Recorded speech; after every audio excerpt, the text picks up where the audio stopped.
अल्हम्दुलिल्लाहि रब्बिल आलमीन वस्सलातु वस्सलामु अला सय्यिदिल मुरसलीन अम्मा बअद फ़अऊज़ु बिल्लाहि मिनश शैतानिर रजीम बिस्मिल्लाहिर रहमानिर रहीम अस्सलातु वस्सलामु अलैका या रसूलल्लाह व अला आलिका व अस्हाबिका या हबीबल्लाह अस्सलातु वस्सलामु अलैका या नबियल्लाह व अला आलिका व अस्हाबिका या नूरल्लाह। প্রিয় ইসলামী ভাইরা, মাদানী চ্যানেলের দর্শক শ্রোতা, আপনাদেরকে আরও একবার স্বাগত জানাচ্ছি মাদানী চ্যানেলের ধারাবাহিক অনুষ্ঠান দানবীরদের ঘটনায় অনুষ্ঠান। আপনারা যেখান থেকে দেখতে পাচ্ছেন অসংখ্য মুবারকবাদ আপনাদেরকে পেশ করছি। আশা করি মনোযোগ সহকারে অনুষ্ঠান দেখবেন এবং অনুষ্ঠান দেখার মাধ্যমে ইনশাআল্লাহ আজ্জা ওয়া জাল যা শিখবেন অপরের নিকট পৌঁছে দেওয়ার নিয়তে শুরু থেকে শেষ পর্যন্ত অনুষ্ঠান দেখার অনুরোধ রইল এবং দোয়া করেন আমি যাতে সুন্দরভাবে এই অনুষ্ঠান লিখিত দাওয়াত দেওয়ার নিয়ত আপনাদের নিকট পৌঁছে দিয়ে এটা আমার জন্য নাজাতের ওসিলা হয়। একবার বলি আমিন।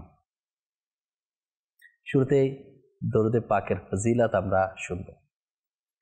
আল্লাহ পাকের প্রিয় নবী রাসূল করিম রউফুর রহিম সাল্লাল্লাহু তাআলা আলাইহি ওয়াসাল্লাম ইরশাদ ফরমান, যে ব্যক্তি কিতাবে আমার উপর দরুদ শরীফ লিখে যতক্ষণ পর্যন্ত আমার নাম তাতে থাকবে তো ফেরেশতারা তার জন্য ক্ষমা চাইতে থাকবে। আসুন মুহাব্বত নিয়ে হুজুর করিম সাল্লাল্লাহু আলাইহি ওয়াসাল্লামের উপর দরুদ শরীফ পাঠ করি। সাল্লু আলাল হাবিব সাল্লাল্লাহু তাআলা আলা মুহাম্মদ সাল্লাল্লাহু তাআলা আলাইহি ওয়াসাল্লাম। এই ঘটনার এই অনুষ্ঠানের মাধ্যমে আমরা অনেক ঘটনা জানার সুযোগ আমাদের হয়, বিশেষ করে কিভাবে আমরা সখী হব, অর্থাৎ দানবীর হব, দান করার মন মানসিকতা আমাদের কিভাবে আমাদের সৃষ্টি হবে, আল্লাহ তাআলার রাহে দেওয়ার ক্ষেত্রে আমাদের উৎসাহ উদ্দীপনা কিভাবে বাড়বে, সে সম্বলিত অসংখ্য ঘটনা আপনাদের সম্মুখে ইতিপূর্বে বর্ণনা করেছি। আজকে ব্যতিক্রম নয়। আজকে আমরা ইনশাআল্লাহ তাআলা শুনবো যদি কেউ উপকার করে তার বিনিময়ে আল্লাহ তাআলা তাকে কি দান করবে। নিজের যতটুকু আছে ততটুকুই যদি কাউকে দিয়ে দেয় তো আল্লাহ তাআলা তার উপর কীরকম রহম করবে, এই সম্পর্কিত বিভিন্ন ঘটনা নিয়ে আজকে ইনশাআল্লাহ আপনাদের সম্মুখে কিছু বলার চেষ্টা করব। মনোযোগ সহকারে আশা করি আপনারা শুনবেন। হযরতে সাইয়েদনা আবু জাফর বিন খাত্তাব রাহমাতুল্লাহ আলাইহি তিনি বলেন, আমার দরজায় এক ভিক্ষুক এসে কিছু চাইল। আমি স্ত্রীকে জিজ্ঞেস করলাম, তোমার কাছে কি কিছু আছে? জবাব দিল, 4টি ডিম আছে। বলল যে ভিক্ষুককে দিয়ে দাও। সে দিয়ে ফেলল। কিছু সময় পার হওয়ার পর বলল, আমার ঘরের মধ্যে আমার বন্ধু খাঁচা ভর্তি ডিম নিয়ে আমার ঘরে নিয়ে পৌঁছাল। আমি আমার স্ত্রীকে বললাম যে দেখো তো কয়টা ডিম আছে এখানে। তো আমার সম্মানিতা স্ত্রী বলল যে এখানের মধ্যে 30টা ডিম আছে। তুমি বললো তুমি ভালো করে গণে দেখো, ডিম তো 30টা হওয়ার কথা না, তো ডিম হওয়ার কথা 40টা। তো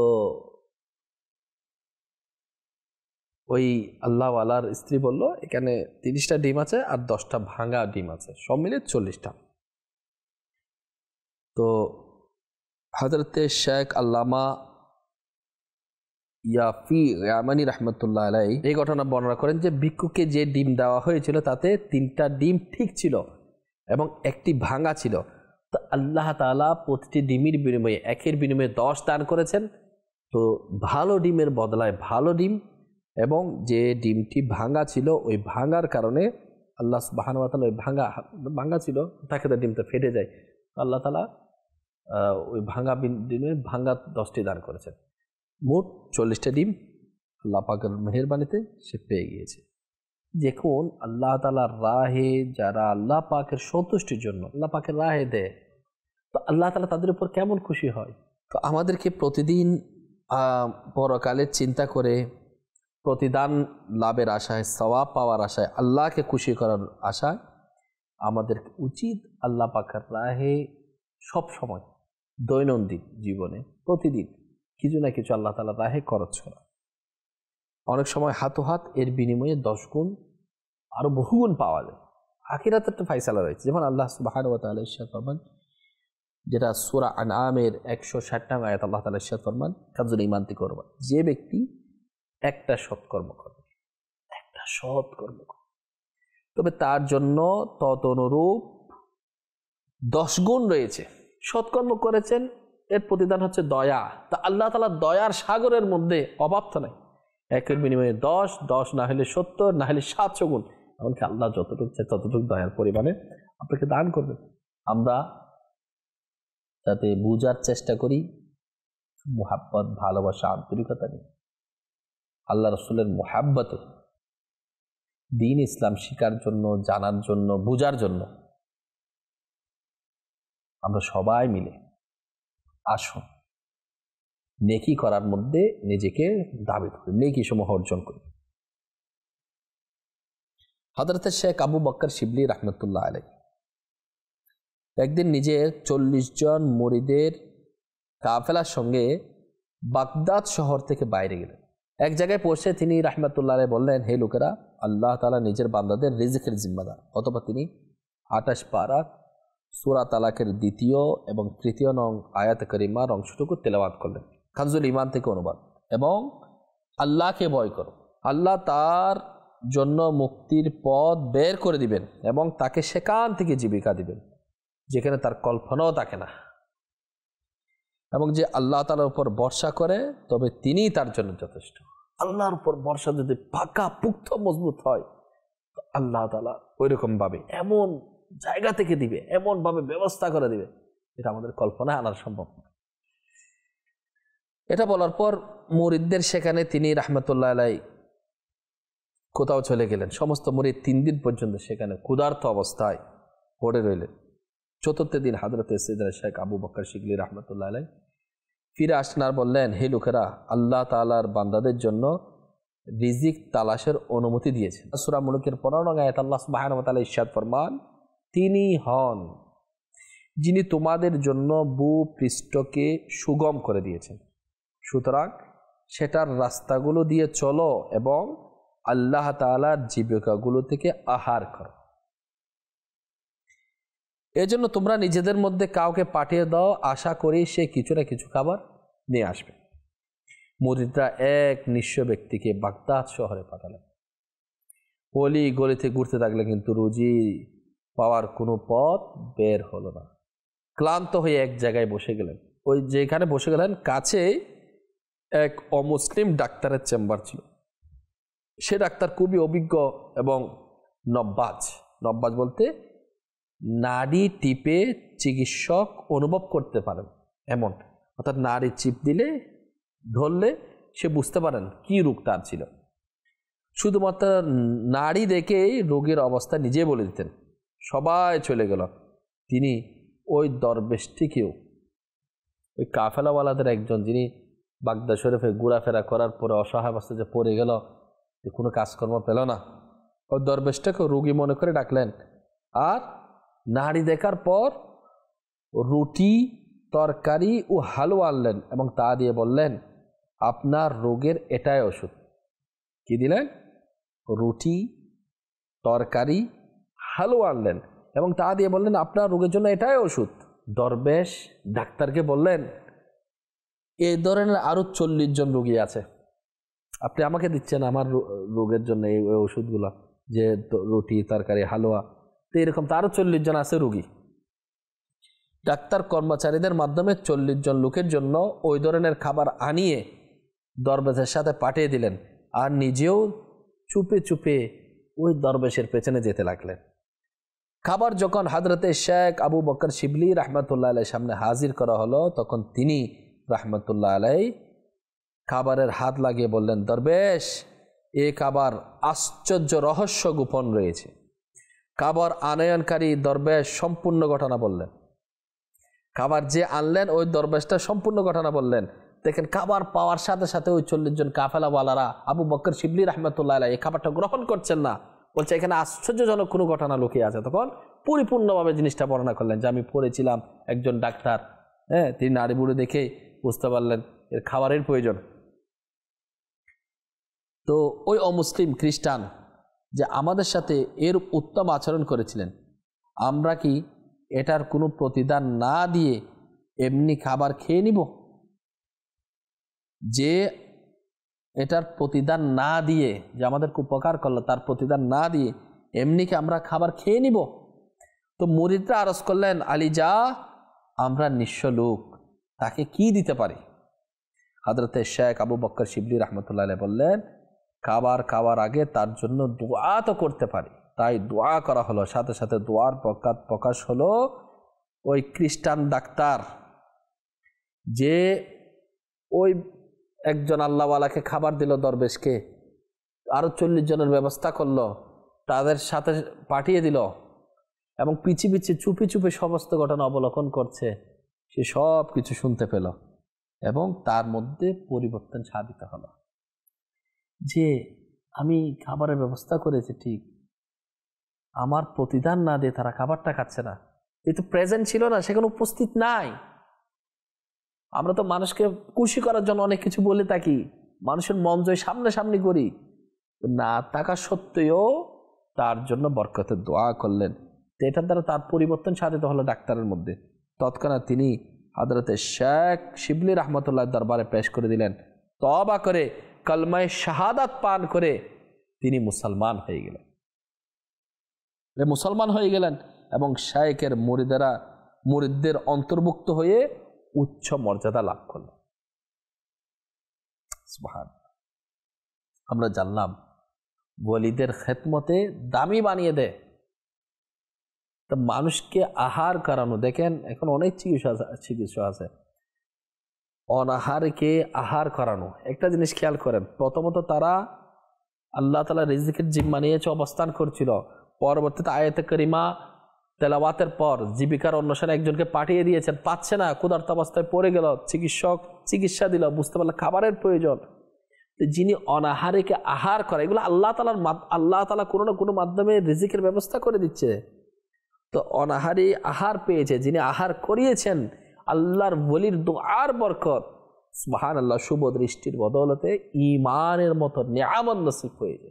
মুসলমান ছিল, আবিদ ছিল, তাকওয়াবান ছিল, পরেজগার ছিল, আশিক রাসূল ছিল, তাহাজ্জুদ গুজার ছিল, তাসবিহ পড়নেওয়ালা ছিল, তেলাওয়াতকারী ছিল, কিন্তু কোনো না কোনো গুনাহের কারণে, আল্লাহ না করুক, ঈমান যদি বরবাদ হয়ে যায়, অপমৃত্যু হয়, সবকিছু বরবাদ হয়ে যাবে। আর এই ব্যক্তি আল্লাহওয়ালা দোয়ার বরকতে সুবহানাল্লাহ মুসলমান হলো, ঈমানদার হলো। সেজন্য আল্লাহর ওলিদের সাথে উত্তম ব্যবহার করতে হবে এবং ইনাদের উত্তম ব্যবহারের মাধ্যমে সুবহানাল্লাহ দুনিয়া এবং আখিরাতের মধ্যে সফল কাম হওয়ার একটা সুবর্ণ সুযোগ আল্লাহ তাআলা আমাদের জন্য রেখেছেন। তো অনুরোধ করব আমরা সবাই মিলে ইনশাআল্লাহ আল্লাহ তাআলার রাহে দিব। আল্লাহ পাকের খুশির জন্য এলমে দ্বীন হাসিল যারা করে তাদের পিছিয়ে খরচ করাটা আল্লাহ তাআলার রাহে। আল্লাহ পাকের সন্তুষ্টির জন্য আপনি অসহায়কে দান করা, এটা আল্লাহ তাআলার রাহে। যেমন আমি আপনাদেরকে বলবো যে আল্লাহ তাআলা যাকে হিদায়াত দান করেন, হিদায়াতও দান করেন, মুরিদও হলো, এবং ওই অমুসলিম ডাক্তার ঈমানের দৌলত পেয়ে উচ্চ মর্যাদায় সমাসীন হলো। দাওয়াত ইসলামের FGR বিভাগ, ফয়জান গ্লোবাল রিলিফ ফাউন্ডেশনের মাধ্যমে সুবহানাল্লাহ অসংখ্য জায়গার মধ্যে দাওয়াত ইসলামের দ্বীনি খেদমত করছে। সিলেট বন্যার্থীদের মধ্যে আমাদের কিছু খেদমত ছিল, বিশেষ করে যখন গত বছর আপনার কুমিল্লা, ফেনীর মধ্যে ভয়াবহ, এবং ফটিকছড়ি, চট্টগ্রাম ফটিকছড়ি অত্র অঞ্চলগুলোর মধ্যে যখন ভয়াবহ বন্যা সংগঠিত হয়েছিল, দাওয়াত ইসলামী প্রায় 50,000 ফ্যামিলিকে সুবহানাল্লাহ সেখানে পৌঁছে গিয়েছেন, তাদেরকে দান অনুদান এবং খাবারের ব্যবস্থা করেছেন। এই যে বিপদের সময় মানুষের সামনে এগিয়ে আসা, এটাও আল্লাহ তাআলার সন্তুষ্টির জন্য, এটা আল্লাহ পাকের রাহে দেওয়া। এটা বলতে কি বোঝায়? আল্লাহ পাকের সন্তুষ্টির জন্য, আল্লাহ পাকে রাজি করার জন্য আল্লাহর রাস্তায় খরচ করা। আপনি আল্লাহর রাস্তায় বের হলেন, সেখানে আপনি খাচ্ছেন, আল্লাহ তাআলার রাহে আপনি খরচ করছেন, আপনার খাওয়া যাতায়াত সব কিছু আল্লাহ তাআলার রাহে খরচ করার মতো আপনি সওয়াব পাচ্ছেন।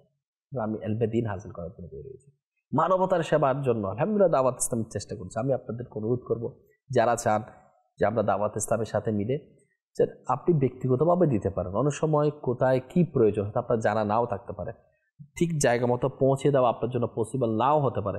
তো দাওয়াত ইসলামী এটা একটা করেছে, এটা ফান্ড তো আকাশ থেকেও পড়ে না, জমিন থেকে ওঠে না, আপনাদের দান অনুদান। অনেক কেউ চাচ্ছে যে আমি অভাবীদেরকে দান করব, আমি এই কাজটা করব, আমি উন্নয়নমূলক কাজটা, আপনি দাওয়াত ইসলামী FGRF ফান্ডের মধ্যে দেন।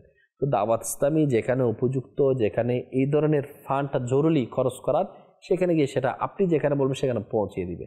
তো আপনার টাকা, আপনার মাল, আপনি চাচ্ছেন বিপদার্থ, সমস্যার সম্মুখীন, বন্যা প্লাবিত এলাকা, জলোচ্ছ্বাস, অগ্নিকাণ্ডের মতো ঘটনা, ওইসব জায়গার মধ্যে আপনি জিনিসটা আপনি ডোনেট করবেন। তো দাওয়াত ইসলামের মাধ্যমে আপনি ডোনেট করেন, ইনশাআল্লাহ দাওয়াত ইসলামের একটা ভালো নেক নামই আছে, অর্থাৎ ভালো একটা পরিচিতি আছে, ভালো একটা সংগঠন রয়েছে। এটার মাধ্যমে মাশাআল্লাহ মানুষের মধ্যে উদ্বুদ্ধ জাগবে, নেকির কাজে সহযোগিতা করার মাধ্যমে অন্যান্য দ্বীনি খেদমতের যেটা প্রসেসিং রয়েছে সেটার মধ্যে মানুষ ইনশাআল্লাহ মন খুলে দান করবে। এর মাধ্যমে মাদানী চ্যানেলের মতো দ্বীনি খেদমত আলহামদুলিল্লাহ আপনাদের চোখের সামনেই চলছে। এরপর কোরআন কোর্স, জামিয়াতুল মদিনা, মাদ্রাসাতুল মদিনা, মসজিদ নির্মাণ, এগুলো তো মানুষ পার্টিসিপেট করবে। আমি অনুরোধ করব FGRF এই ডিপার্টমেন্ট থেকে আপনারা সবাই মিলে সেটাকে সক্রিয় রাখতে পারেন। আল্লাহ পাক আমাদের সবাইকে তৌফিক দান করুন। মাদানী চ্যানেলের দর্শক শ্রোতা, সেজন্য বলা হয় আল্লাহর ওয়ালির নজরে کرامে অনেক তকদির পরিবর্তন হয়। আল্লাহ পাক আমাদেরকেও আল্লাহওয়ালাদের নেক সোহবতে, শুভ দৃষ্টিতে দুনিয়া আখিরাতের সফলতা আল্লাহ আমাদের নসিব করুন। সাল্লু আলাল হাবিব সাল্লাল্লাহু তাআলা আলা মুহাম্মদ সাল্লাল্লাহু আলাইহি ওয়াসাল্লাম। একটা লোকমা, আমরা এর আগে শুনেছি একটা আঙ্গুর দান করেছে, একটা রুটি দান করেছে, একটা লোকমা, এটার পাওয়ার কতটুকু মিসকিন মনে করে, এটা আল্লাহওয়ালা কিন্তু তিনি মিসকিন মনে করে খাবার পেশ করলেন, নিয়ামত ঈমানের মতো সৌভাগ্য তিনি লাভ করলেন। তাহলে যে মুসলমান মিসকিনকে খাওয়াবে, মুসলমান ক্ষুধার্তকে খাবার পরিবেশন করবে, সে জান্নাতের হকদার সাব্যস্ত হবে। যেমনটা রাসূল করিম রউফুর রহিম সাল্লাল্লাহু আলাইহি ওয়াসাল্লাম ইরশাদ ফরমান, এক লোকমা রুটি, এক মুষ্টি খুরমা অর্থাৎ খেজুর, শুকনা খেজুর বা ততনুরূপ অন্য কোনো বস্তু যা দ্বারা মিসকিনের উপকৃত হয়, সেগুলোর কারণে আল্লাহ তাআলা 3 ব্যক্তিকে জান্নাতে প্রবেশ করা।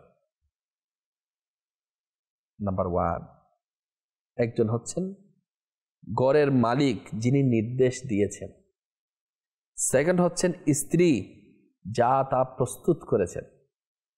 যে মালিক, যে ঘরের মালিক নির্দেশ দিয়েছেন, ওই স্ত্রী যিনি পাকিয়েছেন, প্রস্তুত করেছেন। এবং 3 নম্বর হচ্ছে ওই খাদিম যে মিসকিনকে দিয়ে আসেন। অথবা নবী করিম সাল্লাল্লাহু আলাইহি ওয়াসাল্লাম ইরশাদ ফরমান, প্রশংসা আল্লাহ তাআলার জন্য যিনি আমাদের খাদিমদেরকেও বাদ দেননি। আল্লাহ রাব্বুল আলামিনের দরবারে রহমতের ভান্ডারে কোনো কিছুর অভাব নেই। আল্লাহ মাফ করলে সবাইকে মাফ করে দিতে পারে।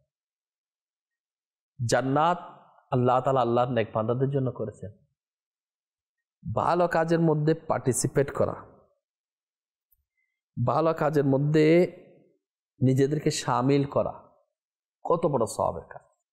আফসোসের বিষয়, পরিতাপের বিষয়, অনেক ব্যক্তি আছে অসাধু যারা ধর্মকে নিয়ে ব্যবসা করে। আল্লাহ হেফাজত করুন। দেখবেন যখন আপনি রাসূল করিম সাল্লাল্লাহু আলাইহি ওয়াসাল্লামের মিলাদের কথা আসে, যখন হুজুর করিম সাল্লাল্লাহু আলাইহি ওয়াসাল্লামের জশ্নে বিলাদতের কথা আসে, তখন দুঃখী দরদীদের কথা মনে পড়ে। কিন্তু এমনিতেই যখন মানুষকে খাওয়ানোর ব্যবস্থা করা হয়, মানুষকে লঙ্গর খাবার যখন ব্যবস্থা করা হয়, তখন বলবে আপনি খাওয়াচ্ছেন কেন, খাওয়াই কি হবে, নাউজুবিল্লাহ, এরকম উক্তি হয়তো আপনিও শুনেছেন। আল্লাহ হেফাজত করুন। আপনি পুরো টাকাটা এদিকে দিয়ে দেন, আমাদের এখানে দিয়ে দেন, এদিকে দিয়ে দেন, ওদিকে দিয়ে দেন। ধর্মীয় কাজের বাহানা দিয়ে মানুষকে খাওয়ানোর কাছ থেকে বিরত রাখে। একটা জিনিস খেয়াল রাখতে হবে, ধর্মীয় কাজ অবশ্যই ব্যয় করাটা উত্তম এবং সওয়াবের কাজ। ঠিক তদ্রূপভাবে খেয়াল রাখতে হবে লঙ্গর খাওয়ানো এটা সওয়াবের কাজ। আপনি দ্বীনি প্রতিষ্ঠানে দান করবেন, মসজিদ বানাবেন, মাদ্রাসা বানাবেন, এটাও ভালো কাজ। কিন্তু যখন জশ্নে বিলাদতের কথা আসে তখন দুঃখীদের কথা মনে পড়ে যায়, আর দুঃখীকে যখন খাওয়ানো হয় তখন তাদের খাওয়ার ক্ষেত্রে অনেকে প্রতিবন্ধকতার সৃষ্টি করে। মনতে হবে এটা শয়তানি কুমন্ত্রণা। খেয়াল রাখতে হবে, আমাদেরকে সব কিছুর মধ্যে একটা সামঞ্জস্যতা রাখতে হবে। আপনি আপনার আব্বা মারা গেছে, আম্মা মারা গিয়েছেন, আপনি অভাবীদেরকে খাওয়ান, তাদেরকে লঙ্গরের ব্যবস্থা করেন, আল্লাহ পাক খুশি, আল্লাহ পাকের দয়া নসিব হবে। আল্লাহ হাবিব সাল্লাল্লাহু আলাইহি ইসলামের একটা হাদিসে মুবারাকা মনে পড়ল যে এক আল্লাহর ইবাদত করো, সালামকে প্রসার করো, মানুষকে আহার করা, খাও। সালাম এবং তোয়াম, সালাম বলতে সালাম, তোয়াম মানে খাওয়ানো, সালাম এবং তোয়ামকে প্রসার করো, নিরাপত্তার সাথে জান্নাতে যাবে। যেখানে এক লুকমা খাওয়ানো এত ফজিলত আসছে মিসকিনদেরকে, তো এভাবে যদি অভাবীদেরকে ক্ষুধার্ততে খাওয়ানো হয়, আল্লাহ পাক কেমন খুশি, আল্লাহ পাক কেমন রাজি হবে। শুধু ক্ষুধার্তকে কেন, আচ্ছা ক্ষুধার্ত বিভিন্ন বড় লোকেরও খিদা লাগে, বন্ধুদের খিদা লাগে, পরিবারের জনের খিদা লাগে। আপনি মিসকিনদেরকেও খাওয়ান, মন খুশির নিয়তে আপনি সমস্ত মুসলমানকে খাওয়াতে পারেন। আপনি চাচ্ছেন জামিয়াতুল মদিনায় অসংখ্য শিক্ষার্থী তালিব ইলম রয়েছে, আসুন না আমরা তাদের জন্য ছালের ব্যবস্থা করি, ডালের ব্যবস্থা করি, গুস্তের ব্যবস্থা করি, মাছের ব্যবস্থা করি, ডিমের ব্যবস্থা করি। আপনার দোকান আছে, পেঁয়াজের বস্তা পাঠিয়ে দেন, খাওয়ানো, মানুষকে খাওয়ানো। আর যারা সাধারণ মানুষকে খাওয়ানো, গরিবদেরকে খাওয়ানো, তালিবে ইলমদেরকে খাওয়ানো, আল্লাহর রাস্তায় যারা সফর করে তাদেরকে খাওয়ানো। সুবহানাল্লাহ। দাওয়াত ইসলামী লঙ্গরের রাজাবিয়া ডিপার্টমেন্ট আছে, যেখানে অসংখ্য লোক বৃহস্পতিবার সপ্তাহে গেছে, আমার পরে মিলাদের পরে আলহামদুলিল্লাহ তাবরে কাতের ইন্তজাম হয়, মাদানী কাফেলা তাবরে কাতের ইন্তজাম হচ্ছে। অনেক মানুষকে খাওয়ানোর জন্য, খাওয়াইয়ে তৃপ্তি পায়, যে কাউকে খাওয়াইলে নিজের মধ্যে তৃপ্তি আসে। এমন ব্যক্তি আমি অনেক দেখেছি আলহামদুলিল্লাহ। অনেকে মসজিদ বানিয়ে তৃপ্তি পায়, অনেকে মাদ্রাসাতে দান করে তৃপ্তি পায়, অনেক গরিবকে খাওয়াই তৃপ্তি পায়, অনেকের খাওয়ানোর মধ্যে অনেকে তৃপ্তি। আমি অনুরোধ করতে পারি, যারা খাওয়ানোওয়ালা লোক, আপনি দাওয়াত ইসলামের যারা জামিয়াতুল মদিনার তালিবে ইলম, তাদের আমাদের খাওয়ান, মাদ্রাসাতুল মদিনার তালিবে ইলম যারা কোর্স করতেছে, ইলমের দিন শিখতেছে, তাদের জন্য আপনি 2 দিনের জন্য, 5 দিনের জন্য, 1 মাসের জন্য, পুরা বছর একটা আপনি চার্ট নিয়ে নেন, হিসাব নিয়ে আপনি ব্যবস্থা তো করেন। আল্লাহ আপনাকে দিবেন, এত বাড়িয়ে দিবেন নিয়ামত আপনি কল্পনাই করতে পারবেন না। রিজিক আপনার কিভাবে বৃদ্ধি পাচ্ছে। খাবার ফজিলত শুনুন। আল্লাহ হাবিব সাল্লাল্লাহু আলাইহি সাল্লাম, যেটা মুসনাদে ইমাম আহমদের 9ম খণ্ডের 241 পৃষ্ঠা 23,984 হাদিস মুবারাকা, সাত হচ্ছে, তোমাদের মধ্যে সে উত্তম যে খাওয়ার খাওয়ায়। কমা প্রাপ্তিতে ওয়াজিবকারী কাজসমূহের মধ্যে খাবার খাওয়ানো, সালামকে ব্যাপক করা হয়েছে। সুবহানাল্লাহ। নাম্বার 3, যখন বান্দার দস্তারখানা বিছানা থাকে, ফেরেশতাগণ তার উপর রহমত অবতীর্ণ করতে থাকেন। যে নিজের ইসলামী ভাইয়ের ক্ষুধা মিটানোর ব্যবস্থা করে, তাকে খাবার খাওয়ায়, এমনকি সে পরিতৃপ্ত হয়ে যায়, তবে আল্লাহ তাআলা তাকে ক্ষমা করে দেবেন। সুবহানাল্লাহ। এরপর যে ক্ষুধার্তকে খাবার খাওয়ালো, আল্লাহ পাক তাকে আরশের ছায়াতলে জায়গা দান করবে। প্রিয় ইসলামের, আপনি কি চিন্তা করছেন? আপনি কি চান?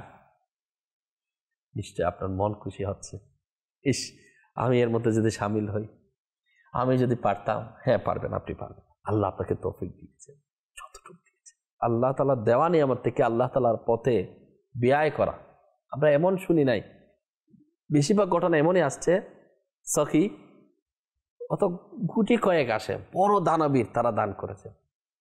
বেশিরভাগ এমনটাই আসছে, আল্লাহ তাআলার দেওয়া নিয়ামত যদি বেশি অল্প পেয়েছে, অল্প থেকে দিয়ে দিয়েছে। এরকম ঘটনা আমরা বেশি পেয়েছি।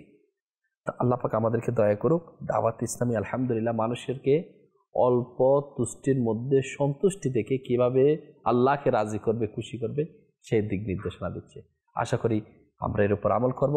এরপর ইনশাআল্লাহ আমাদের ঈমান আমল মজবুত হবে। আল্লাহকে পাওয়ার জন্য সুন্দর গাইডলাইন দাওয়াত ইসলামী দিচ্ছি। আপনি দাওয়াত ইসলামী মাদানী কাফেলায় সফর করুন, আপনার সন্তানদেরকে জামিয়াতুল মদিনায়, মাদ্রাসাতুল মদিনায় পড়ান, ইনশাআল্লাহ ইলমে দ্বীন হাসিল করবে। আল্লাহ পাক আমাদেরকে দান করার মান মানসিকতা আল্লাহ আমাদের দান করুক। সাল্লু আলাল হাবিব সাল্লাল্লাহু তাআলা আলা মুহাম্মদ সাল্লাল্লাহু তাআলা আলাইহি ওয়াসাল্লাম।